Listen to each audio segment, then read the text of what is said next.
ನಮಸ್ಕಾರ. ಹಣೆಯ ಮೇಲೆ ಒಂದು ಬೂದಿಯ ಗುರುತು, ಇದು ಬೂದಿ ಬುಧವಾರ ಅಥವಾ ಆಶ್ ವೆನಸ್ಡೇಯ ಒಂದು ಚಿರಪರಿಚಿತ ದೃಶ್ಯ ಅಲ್ವಾ? ಇದನ್ನ ನೋಡಿದಾಗ ಇದೊಂದು ಗಂಭೀರವಾದ, ಬಹುಶಃ ಸ್ವಲ್ಪ ವಿಷಾದದ ಆಚರಣೆ ಅಂತ ಅನಿಸಬಹುದು. ಆದ್ರೆ ಒಂದು ಕಾಲದಲ್ಲಿ ಕೇವಲ ಕೆಲವರಿಗೆ ಮೀಸಲಾಗಿದ್ದ ಕಠಿಣ ಶಿಕ್ಷೆಯೊಂದು ಇವತ್ತು ಕೋಟ್ಯಾಂತರ ಜನರ ಆಧ್ಯಾತ್ಮಿಕ ಪಯಣದ ಮೊದಲ ಹೆಜ್ಜೆಯಾಗಿದೆ. ಈ ಅದ್ಭುತ ರೂಪಾಂತರ ಹೇಗೆ ಸಾಧ್ಯವಾಯಿತು? ಇವತ್ತಿನ ನಮ್ಮ ಚರ್ಚೆಯಲ್ಲಿ ಮೈ ಕ್ಯಾಥಲಿಕ್ ಲೈಫ್ ಎಂಬ ಮೂಲವನ್ನು ಆಧಾರವಾಗಿಟ್ಕೊಂಡು ಈ ಕಥೆಯನ್ನು ಸ್ವಲ್ಪ ಬಿಡಿಸಿ ನೋಡೋಣ. ಬೂದಿ ಬುಧವಾರ ಮತ್ತು ಅದನ್ನು ಅನುಸರಿಸುವ ಲೆಂಟ್ ಕಾಲದ ಹಿಂದಿನ ಕಥೆ ಏನು, ಆ ಬೂದಿಯ ನಿಜವಾದ ಅರ್ಥವೇನು, ಮತ್ತು ಯಾಕೆ ಇವತ್ತಿಗೂ ಲಕ್ಷಾಂತರ ಜನ ಇದನ್ನು ಇಷ್ಟು ಶ್ರದ್ಧೆಯಿಂದ ಆಚರಿಸ್ತಾರೆ ಅನ್ನೋದನ್ನ ಆಳವಾಗಿ ತಿಳಿದುಕೊಳ್ಳೋಣ. ಹಾಗಾದ್ರೆ ಮೊದಲಿಗೆ ಇದರ ಇತಿಹಾಸದಿಂದಲೇ ಶುರು ಮಾಡೋಣ. ನನಗೆ ಈ ಆಚರಣೆ ಯಾವಾಗ್ಲೂ ಎಲ್ಲರಿಗೂ ಇತ್ತು, ಎಲ್ಲರೂ ಒಟ್ಟಿಗೆ ಸೇರಿ ಇದನ್ನ ಶುರು ಮಾಡ್ತಿದ್ರು ಅಂತಾನೆ ಅನ್ಸ್ತಿತ್ತು. ಇದರ ಇತಿಹಾಸ ಬೇರೆಯೇ ಇದೆಯಾ? ಮೂಲದಲ್ಲಿ ಇದರ ಬಗ್ಗೆ ಏನ್ ಹೇಳಲಾಗಿದೆ? ನಿಮ್ಮ ಪ್ರಶ್ನೆ ತುಂಬಾ ಸಹಜವಾದದ್ದು. ಯಾಕೆಂದ್ರೆ ಇಂದು ನಾವು ನೋಡುವ ರೀತಿಗೂ ಇದರ ಆರಂಭದ ರೀತಿಗೂ ಅಜಗಜಾಂತರ ವ್ಯತ್ಯಾಸವಿದೆ. ನಮ್ಮ ಮೂಲದ ಪ್ರಕಾರ ಆರಂಭಿಕ ಚರ್ಚ್ನಲ್ಲಿ ಇದು ಎಲ್ಲರಿಗೂ ಇರಲಿಲ್ಲ. ಇದು ಅಂದ್ರೆ ಕೇವಲ ಸಾರ್ವಜನಿಕವಾಗಿ ಗುರುತಿಸಲ್ಪಟ್ಟ ಗಂಭೀರ ಪಾಪಗಳನ್ನು, ಉದಾಹರಣೆಗೆ ಕೊಲೆ ಅಥವಾ ವ್ಯಭಿಚಾರದಂತಹ ತಪ್ಪುಗಳನ್ನು ಮಾಡಿದವರಿಗೆ ಮಾತ್ರ ಮೀಸಲಾಗಿದ್ದ ಒಂದು ವಿಧಿ. ಓ, ಹಾಗಾದ್ರೆ ಅದೊಂದು ಶಿಕ್ಷೆಯ ರೀತಿಯಲ್ಲಿತ್ತ? ಒಂದು ರೀತಿಯಲ್ಲಿ ಹೌದು. ಅದೊಂದು ಸಾರ್ವಜನಿಕ ಪಶ್ಚಾತ್ತಾಪದ ಪ್ರಕ್ರಿಯೆ. ಈಸ್ಟರ್ ಹಬ್ಬಕ್ಕೆ 40 ದಿನಗಳ ಮೊದಲು ಆ ವ್ಯಕ್ತಿಗಳು ಗೋಣಿತಟ್ಟಿನ ಬಟ್ಟೆಗಳನ್ನು ಧರಿಸಿ ತಮ್ಮ ಮೇಲೆ ಬೂದಿಯನ್ನು ಸುರಿದುಕೊಂಡು ತಮ್ಮ ಪಾಪಗಳಿಗಾಗಿ ಬಹಿರಂಗವಾಗಿ ಕ್ಷಮೆಯಾಚಿಸಬೇಕಿತ್ತು. ಅವರನ್ನ ತಾತ್ಕಾಲಿಕವಾಗಿ ಚರ್ಚ್ನ ಮುಖ್ಯ ಭಾಗದಿಂದ ಹೊರಗೂ ಇಡಲಾಗುತ್ತಿತ್ತು. ಇದು ನಾವು ಬೈಬಲ್ನ ಹಳೆಯ ಕತೆಗಳಲ್ಲಿ ಕೇಳುವ ಹಾಗಿದೆಯಲ್ವೇ? ರಾಜರು ಅಥವಾ ಪ್ರವಾದಿಗಳು ದೊಡ್ಡ ತಪ್ಪು ಮಾಡಿದಾಗ ಗೋಣಿಚೀಲ ಧರಿಸಿ ಬೂದಿ ಬೆಳೆದುಕೊಂಡು ದೇವರ ಕ್ಷಮೆ ಕೇಳ್ತಿದ್ರು ಅಂತ ಆ ಸಂಪ್ರದಾಯದ ಮುಂದುವರೆದ ಭಾಗದ ಹಾಗೆ ಕಾಣಿಸುತ್ತೆ. ನಿಖರವಾಗಿ ಆ ಹಳೆಯ ಒಡಂಬಡಿಕೆಯ ಸಂಪ್ರದಾಯದ ನೇರ ಮುಂದುವರಿಕೆ ಇದು. ಆ 40 ದಿನಗಳ ಕಾಲ ಅವರು ಕಠಿಣ ಉಪವಾಸ ಮತ್ತು ಪ್ರಾರ್ಥನೆಯಲ್ಲಿ ಕಳೆದು ಈಸ್ಟರ್ ದಿನದಂದು ಅವರನ್ನು ವಿದ್ಯುಕ್ತವಾಗಿ ಮತ್ತೆ ಚರ್ಚ್ ಸಮುದಾಯಕ್ಕೆ ಸೇರಿಸಿಕೊಳ್ಳಲಾಗ್ತಿತ್ತು. ಆದರೆ ಇಲ್ಲಿ ನಿಜವಾದ ತಿರುವು ಬರುವುದೇ ಮುಂದೆ. ಒಂದು ನಿರ್ದಿಷ್ಟ ಗುಂಪಿನ ಸಾರ್ವಜನಿಕ ಶಿಕ್ಷೆಯಾಗಿದ್ದುದು ಹೇಗೆ ಎಲ್ಲರ ಆಧ್ಯಾತ್ಮಿಕ ಆಚರಣೆಯಾಯಿತು ಅನ್ನೋದೇ ಕುತೂಹಲಕಾರಿ. ಒಂದು ನಿಮಿಷ, ಅಂದ್ರೆ ನೀವ್ ಹೇಳ್ತಿರೋದು ಆರಂಭದಲ್ಲಿ ಇದು ಸಾರ್ವಜನಿಕವಾಗಿ ಅವಮಾನಪಡಿಸುವ ಒಂದು ವಿಧಿಯಾಗಿತ್ತು.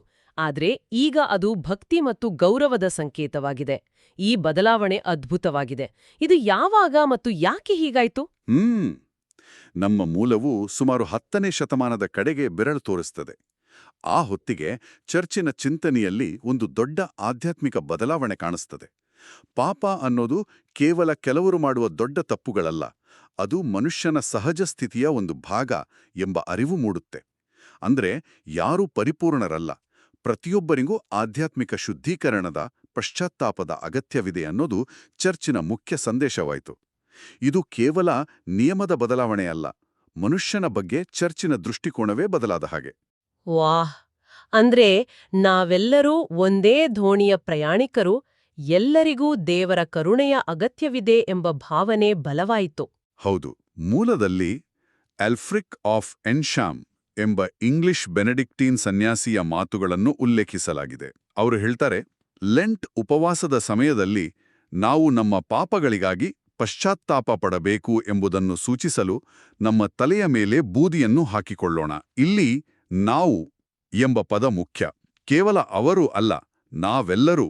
ಹೀಗೆ ಸಾರ್ವಜನಿಕ ಶಿಕ್ಷೆಯಾಗಿದ್ದದ್ದು ಸಾರ್ವತ್ರಿಕ ಸಮರ್ಪಣೆಯಾಗಿ ಬದಲಾಯಿತು. ಹಾಗಾದ್ರೆ ಈ ಆಚರಣೆ ಎಲ್ಲರಿಗೂ ಅನ್ವಯವಾದ ಮೇಲೆ ಅದರ ಕೇಂದ್ರ ಸಂಕೇತವಾದ ಬೂದಿಯ ಅರ್ಥವೂ ಬದಲಾಯ್ತಾ?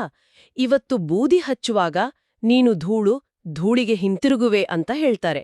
ಅಬ್ಬಾ, ಅದು ಕೇಳಲಿಕ್ಕೆ ಬಹಳ ಕಠೋರವಾಗಿದೆ.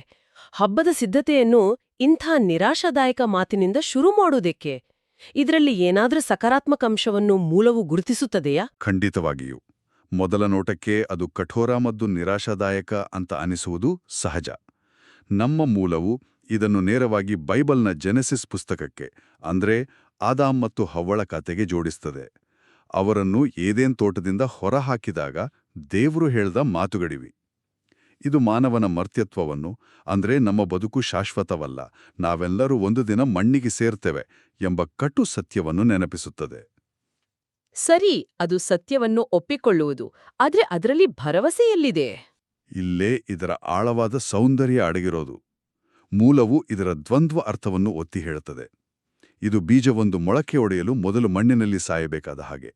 ಬೂದಿಯು ನಮ್ಮ ಹಳೆಯ ನಾನುವಿನ, ನಮ್ಮ ಅಹಂಕಾರದ ಮತ್ತು ನಮ್ಮ ಪಾಪಗಳ ಅಂತ್ಯವನ್ನು ಸೂಚಿಸಿದರೆ, ಅದೇ ಸಮಯದಲ್ಲಿ ಕ್ರಿಸ್ತನ ಪುನರುತ್ಥಾನದ ಮೂಲಕ ಹೊಸ ಆಧ್ಯಾತ್ಮಿಕ ಬದುಕಿನ ಭರವಸೆಯನ್ನು ನೀಡುತ್ತದೆ. ಹಾಗಾಗಿ ನೀನು ಧೂಳು ಎಂದು ಒಪ್ಪಿಕೊಳ್ಳುವುದು ವಿನಾಶದ ಘೋಷಣೆಯಲ್ಲ, ಬದಲಿಗೆ ಪರಿವರ್ತನೆಗೆ ಸಿದ್ಧವಾಗಿದ್ದೇನೆ ಎಂಬ ಘೋಷಣೆ. ಅದು ಅಂತ್ಯದ ಸಂಕೇತವಲ್ಲ, ಹೊಸ ಆರಂಭಕ್ಕೆ ಬೇಕಾದ ಮೊದಲ ಹೆಜ್ಜೆ. ಅದ್ಭುತವಾದ ವಿವರಣೆ. ಅಂದ್ರೆ ನಮ್ಮ ಮಿತಿಗಳನ್ನು ಒಪ್ಪಿಕೊಂಡಾಗ ಮಾತ್ರ ನಾವು ಅದನ್ನು ಮೀರಿ ಬೆಳೆಯಲು ಸಾಧ್ಯ ಅನ್ನೋ ಹಾಗೆ. ಈಗ ಬೂದಿ ಬುಧವಾರದಿಂದ ಆರಂಭವಾಗುವ ಲೆಂಟ್ ಕಾಲದ ಬಗ್ಗೆ ಮಾತನಾಡೋಣ. ಈ ಅವಧಿ 46 ದಿನಗಳು, ಆದರೆ ಉಪವಾಸದ ದಿನಗಳು 40 ಅಂತ ಹೇಳಲಾಗುತ್ತೆ. ಈ ಗಣಿತ ಸ್ವಲ್ಪ ಗೊಂದಲಮಯವಾಗಿದೆ. ಹೌದು, ಆ ಗೊಂದಲವನ್ನು ನಮ್ಮ ಮೂಲ ಸ್ಪಷ್ಟಪಡಿಸುತ್ತದೆ. ಬೂದಿ ಬುಧವಾರದಿಂದ ಈಸ್ಟರ್ವರೆಗಿನ ಒಟ್ಟು ದಿನಗಳು 46. ಆದರೆ ಈ 46 ದಿನಗಳಲ್ಲಿ 6 ಭಾನುವಾರಗಳು ಬರುತ್ತವೆ. ಕ್ರೈಸ್ತ ಸಂಪ್ರದಾಯದ ಪ್ರಕಾರ ಪ್ರತಿ ಭಾನುವಾರವೂ ಯೇಸುವಿನ ಪುನರುತ್ಥಾನದ ಒಂದು ಸಣ್ಣ ಆಚರಣೆ. ಹಾಗಾಗಿ ಭಾನುವಾರಗಳನ್ನು ಸಂಭ್ರಮದ ದಿನಗಳೆಂದು ಪರಿಗಣಿಸಲಾಗುತ್ತದೆ ಹೊರತು ಪಶ್ಚಾತ್ತಾಪದ ದಿನಗಳೆಂದು ಲೆಕ್ಕ ಹಾಕುವುದಿಲ್ಲ. ಆ 6 ಭಾನುವಾರಗಳನ್ನು ಕಳೆದರೆ ಉಳಿಯುವುದೇ 40 ದಿನಗಳು. ಮತ್ತು ಈ 40 ದಿನಗಳ ಸಂಖ್ಯೆಗೆ ವಿಶೇಷ ಮಹತ್ವವಿದೆ ಅಲ್ವಾ?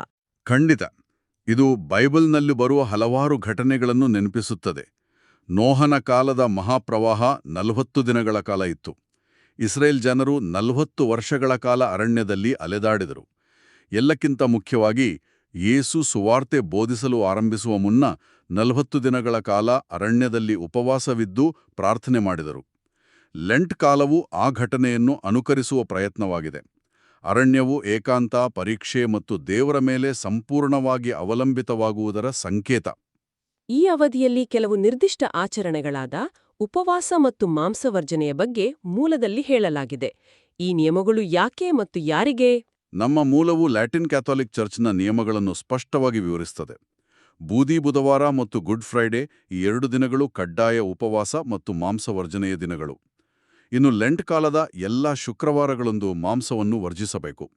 ಈ ನಿಯಮಗಳ ವಯಸ್ಸಿನ ಮಿತಿ ಕೂಡ ಇದೆ. 18ರಿಂದ 59 ವರ್ಷ ವಯಸ್ಸಿನವರಿಗೆ ಉಪವಾಸ ಕಡ್ಡಾಯವಾದರೆ 14 ವರ್ಷ ಮೇಲ್ಪಟ್ಟ ಪ್ರತಿಯೊಬ್ಬರಿಗೂ ಮಾಂಸವರ್ಜನೆ ಕಡ್ಡಾಯ. ಈ ನಿಯಮಗಳು ಕಠಿಣವಾಗಿ ಕಾಣಿಸಬಹುದು. ಇದರ ಹಿಂದಿನ ಉದ್ದೇಶ ದೇಹವನ್ನು ದಂಡಿಸುವುದಷ್ಟೇನಾ? ಖಂಡಿತ ಇಲ್ಲ. ಅದರ ಹಿಂದಿನ ಉದ್ದೇಶ ಅದಕ್ಕಿಂತ ಬಹಳ ಆಳವಾದದ್ದು. ಮೂಲವು ಇದನ್ನು ಆಧ್ಯಾತ್ಮಿಕ ಶಿಸ್ತು ಎಂದು ಕರೆಯುತ್ತದೆ. ಉಪವಾಸ ಅಂದ್ರೆ ದಿನಕ್ಕೆ ಒಂದು ಪೂರ್ಣ ಊಟ ಮತ್ತು ಅದನ್ನು ಮೀರದ 2 ಸಣ್ಣ ಊಟಗಳು. ಇದರ ಉದ್ದೇಶ ನಮ್ಮ ದೈನಂದಿನ ಸುಖಭೋಗಗಳಿಂದ, ಇಷ್ಟದ ಆಹಾರದಿಂದ ಸ್ವಲ್ಪ ದೂರ ಸರಿದು ನಮ್ಮ ಗಮನವನ್ನು ಬೇರೆ ಕಡೆಗೆ, ಅಂದ್ರೆ ಆಧ್ಯಾತ್ಮಿಕ ವಿಷಯಗಳ ಕಡೆಗೆ ಹರಿಸಲು ಇದೊಂದು ಸಾಧನ. ಹಸಿವಿನ ಅನುಭವವು ಜಗತ್ತಿನಲ್ಲಿ ಆಹಾರವಿಲ್ಲದೆ ಬಳಲುವವರ ಬಗ್ಗೆ ನಮಗೆ ಸಹಾನುಭೂತಿ ಮೂಡಿಸುತ್ತದೆ. ಇದು ನಮ್ಮ ಶರೀರವನ್ನು ಹತೋಟಿಯಲ್ಲಿಟ್ಟುಕೊಂಡು ಆತ್ಮವನ್ನು ದೇವರ ಕಡೆಗೆ ತಿರುಗಿಸುವ ಒಂದು ಮಾರ್ಗ. ಇದು ಕೇವಲ ಆಹಾರಕ್ಕೆ ಸೀಮಿತವಲ್ಲ ಅಂತ ಕಾಣುತ್ತೆ. ಈ 40 ದಿನಗಳ ಶಿಸ್ತು ನಾವು ಹೊಸ ವರ್ಷಕ್ಕೆ ಮಾಡಿಕೊಳ್ಳುವ ನ್ಯೂ ಇಯರ್ಸ್ ರೆಸಲ್ಯೂಷನ್ಸ್ ತರಹಾನೇ ಅಲ್ವಾ? ಆದ್ರೆ ಇದು ಶರೀರಕ್ಕೆ ಮಾತ್ರವಲ್ಲ, ಆತ್ಮಕ್ಕೂ ಸಂಬಂಧಿಸಿದ್ದು. ಅತ್ಯುತ್ತಮ ಹೋಲಿಕೆ. ಇದು ಕೇವಲ ಏನನ್ನಾದರೂ ಬಿಡುವಷ್ಟೇ ಅಲ್ಲ, ಬದಲಿಗೆ ಏನನ್ನಾದರೂ ಪಡೆಯುವುದು ಕೂಡ ಆಗಿದೆ. ಉದಾಹರಣೆಗೆ ಟಿವಿ ನೋಡುವುದನ್ನು ಕಡಿಮೆ ಮಾಡಿ ಆ ಸಮಯವನ್ನು ಪ್ರಾರ್ಥನೆಗೆ ಅಥವಾ ಕುಟುಂಬದೊಂದಿಗೆ ಕಳೆಯಲು ಬಳಸಬಹುದು. ಸಾಮಾಜಿಕ ಮಾಧ್ಯಮದಿಂದ ದೂರವಿದ್ದು ಆ ಸಮಯವನ್ನು ದಾನಧರ್ಮದ ಕೆಲಸಗಳಿಗೆ ಮೀಸಲಿಡಬಹುದು. ಇದು ಒಂದು ರೀತಿಯ ಆಧ್ಯಾತ್ಮಿಕ ಡಿಟಾಕ್ಸ್. ಹಾಗಾದರೆ ಇದೆಲ್ಲದರ ಒಟ್ಟಾರೆ ಅರ್ಥ, ಇದರ ಆಂತರಿಕ ಮಹತ್ವ ಏನು? ಬೂದಿ ಬಳೆದುಕೊಳ್ಳುವುದು, ಉಪವಾಸ ಮಾಡುವುದು, ಇವೆಲ್ಲ ಬಾಹ್ಯ ಆಚರಣೆಗಳು. ಇದರ ನಿಜವಾದ ಗುರಿ ಏನು? ನೀವು ಸರಿಯಾದ ಪ್ರಶ್ನೆಯನ್ನು ಕೇಳಿದಿರಿ. ಮೂಲವು ಇದನ್ನೇ ಒತ್ತಿ ಹೇಳುತ್ತದೆ. ಇವೆಲ್ಲವೂ ಕೇವಲ ಬಾಹ್ಯ ಆಚರಣೆಗಳಾಗಿ ಉಳಿದ್ರೆ ಅವುಗಳಿಗೆ ಯಾವುದೇ ಅರ್ಥವಿಲ್ಲ. ಬೂದಿಯನ್ನು ಸ್ವೀಕರಿಸುವುದು ಕೇವಲ ಒಂದು ಸಂಪ್ರದಾಯವಾಗದೆ, ಅದು ನಮ್ಮೊಳಗಿನ ವಿನಮ್ರತೆಯ, ನಮ್ಮ ತಪ್ಪುಗಳನ್ನು ಒಪ್ಪಿಕೊಳ್ಳುವ ಮತ್ತು ದೇವರ ಕರುಣೆಗಾಗಿ ಹಂಬಲಿಸುವ ಒಂದು ಪ್ರಾಮಾಣಿಕ ಕ್ರಿಯೆಯಾಗಿರಬೇಕು. ಇದು ಕೇವಲ ಹೊರಗಿನ ಪ್ರಪಂಚಕ್ಕೆ ತೋರಿಸುವ ಪ್ರದರ್ಶನವಲ್ಲ, ಬದಲಿಗೆ ವ್ಯಕ್ತಿ ಮತ್ತು ದೇವರ ನಡುವಿನ ಸಂಬಂಧವನ್ನು ಬಲಪಡಿಸುವ ಒಂದು ಆಂತರಿಕ ಪಯಣ. ಅಂದ್ರೆ ಈ ಆಚರಣೆಗಳು ಆಂತರಿಕ ಪರಿವರ್ತನೆಗೆ ಕೇವಲ ಸಾಧನಗಳು ಮಾತ್ರ. ನಿಖರವಾಗಿ ಮೂಲದಲ್ಲಿ ಗೋಣಿತಟ್ಟು ಮತ್ತು ಬೂದಿಯಲ್ಲಿ ನಿಮ್ಮನ್ನು ವಿನಮ್ರಗೊಳಿಸಿಕೊಳ್ಳಿ ಎಂಬ ಮಾತಿದೆ. ಇದರರ್ಥ ನಮ್ಮ ಅಹಂಕಾರವನ್ನು ಬದಿಗಿಟ್ಟು ನಾವು ಸಂಪೂರ್ಣರಲ್ಲ ಎಂಬುದನ್ನು ಒಪ್ಪಿಕೊಳ್ಳುವುದು. ಈ 40 ದಿನಗಳ ಕಾಲ ಮಾಡುವ ತ್ಯಾಗಗಳು, ಪ್ರಾರ್ಥನೆಗಳು ಮತ್ತು ದಾನಧರ್ಮಗಳು ನಮ್ಮನ್ನು ಶುದ್ಧೀಕರಿಸಿ ನಮ್ಮ ಹೃದಯವನ್ನು ಮುಂಬರುವ ಈಸ್ಟರ್ ಹಬ್ಬದ ಸಂಭ್ರಮಕ್ಕಾಗಿ ಸಿದ್ಧಪಡಿಸುತ್ತವೆ. ಪುನರುತ್ಥಾನದ ಮಹತ್ವವನ್ನು ಸಂಪೂರ್ಣವಾಗಿ ಅರ್ಥ ಮಾಡಿಕೊಳ್ಳಲು ಮೊದಲು ನಮ್ಮ ಮರ್ತ್ಯತ್ವ ಮತ್ತು ದೌರ್ಬಲ್ಯಗಳನ್ನು ನಾವು ಎದುರಿಸಬೇಕು. ಲೆಂಟ್ ಕಾಲವು ಅದಕ್ಕಾಗಿಯೇ ಇರುವ ಸಮಯ. ಒಟ್ಟಿನಲ್ಲಿ ಗಂಭೀರ ಪಾಪ ಮಾಡಿದ ಕೆಲವರಿಗೆ ಮೀಸಲಾಗಿದ್ದ ಒಂದು ಸಾರ್ವಜನಿಕ ಪಶ್ಚಾತ್ತಾಪದ ವಿಧಿಯಿಂದ ಹಿಡಿದು ಪ್ರತಿಯೊಬ್ಬ ವ್ಯಕ್ತಿಯು ತನ್ನ ಆಧ್ಯಾತ್ಮಿಕ ಬೆಳವಣಿಗೆಗಾಗಿ ಕೈಗೊಳ್ಳುವ ಸಾರ್ವತ್ರಿಕ ಆಚರಣೆಯವರೆಗಿನ ಇದರ ಪ್ರಯಾಣವನ್ನು ನಾವು ನೋಡಿದೆವು. ಹೌದು. ಜೊತೆಗೆ ನೀನು ಧೂಳು ಎಂಬ ವಾಕ್ಯ ಕೇವಲ ಸಾವಿನ ನೆನಪಲ್ಲ, ಅದೊಂದು ಹೊಸ ಆರಂಭದ ಭರವಸೆ ಎಂಬುದನ್ನು ಅರಿತೆವು. ಮತ್ತು ಉಪವಾಸದಂತಹ ಶಿಸ್ತುಗಳು ಕೇವಲ ನಿಯಮಗಳಲ್ಲ, ಅವು ಈಸ್ಟರ್ ಹಬ್ಬದ ನಿಜವಾದ ಆನಂದವನ್ನು ಅನುಭವಿಸಲು ನಮ್ಮನ್ನು ಸಿದ್ಧಪಡಿಸುವ ಆಧ್ಯಾತ್ಮಿಕ ಸಾಧನಗಳು ಎಂಬುದನ್ನು ಚರ್ಚಿಸಿದೆವು. ಈ ಮೂಲವು ಲಕ್ಷಾಂತರ ಜನರು ಯಾಕೆ ಈ ಸಂಪ್ರದಾಯವನ್ನು ಇಂದಿಗೂ ಇಷ್ಟು ಆಳವಾಗಿ ಪಾಲಿಸುತ್ತಾರೆ ಎಂಬುದನ್ನು ಅರ್ಥ ಮಾಡಿಕೊಳ್ಳಲು ಒಂದು ಅತ್ಯುತ್ತಮ ಚೌಕಟ್ಟನ್ನು ಒದಗಿಸುತ್ತದೆ. ಇದು ಕೇವಲ ಸಂಪ್ರದಾಯವಲ್ಲ, ಅದೊಂದು ಪರಿವರ್ತನೆಯ ಪ್ರಕ್ರಿಯೆ. ಈ ಎಲ್ಲಾ ಚರ್ಚೆಯು ನನ್ನಲ್ಲಿ ಒಂದು ಆಳವಾದ ಪ್ರಶ್ನೆಯನ್ನು ಮೂಡಿಸುತ್ತಿದೆ. ನಮ್ಮ ಮೂಲವು, ಲೆಂಟ್ ಕಾಲವು, ಈಸ್ಟರ್ಗೆ ತಯಾರಾಗಲು ಮುಖ್ಯವಾಗಿ ನಮ್ಮ ಹಿಂದಿನ ಪಾಪಗಳಿಗಾಗಿ ಪಶ್ಚಾತ್ತಾಪ ಪಡುವುದರ ಮೇಲೆ ಕೇಂದ್ರೀಕರಿಸುತ್ತದೆ. ಅದು ಸರಿ. ಆದರೆ ಕೇವಲ ಹಿಂದಿನ ಕ್ರಿಯೆಗಳನ್ನು ನೋಡುವುದರ ಜೊತೆಗೆ ಈ ರೀತಿಯ ಉದ್ದೇಶಪೂರ್ವಕ ಶಿಸ್ತು ಮತ್ತು ಚಿಂತನೆಯ ಅವಧಿಯು ಈ 40 ದಿನಗಳು ಮುಗಿದ ನಂತರ ಒಬ್ಬ ವ್ಯಕ್ತಿಯು ತನ್ನ ಭವಿಷ್ಯದ ಕ್ರಿಯೆಗಳು ಮತ್ತು ನಿರ್ಧಾರಗಳನ್ನು ನೋಡುವ ದೃಷ್ಟಿಕೋನವನ್ನು ಹೇಗೆ ಶಾಶ್ವತವಾಗಿ ಬದಲಾಯಿಸಬಹುದು. ಮಾಡಿದ ತಪ್ಪಿಗೆ ಮರುಗುವುದಷ್ಟೇ ಅಲ್ಲದೆ ಮುಂದೆ ತಪ್ಪು ಮಾಡದಂತೆ ನಮ್ಮನ್ನು ಬಲಪಡಿಸಲು ಈ ಅವಧಿ ಹೇಗೆ ಸಹಾಯ ಮಾಡಬಹುದು. ಇದು ಬಹುಶಃ ನಾವೆಲ್ಲರೂ ಯೋಚಿಸಬೇಕಾದ ವಿಷಯ.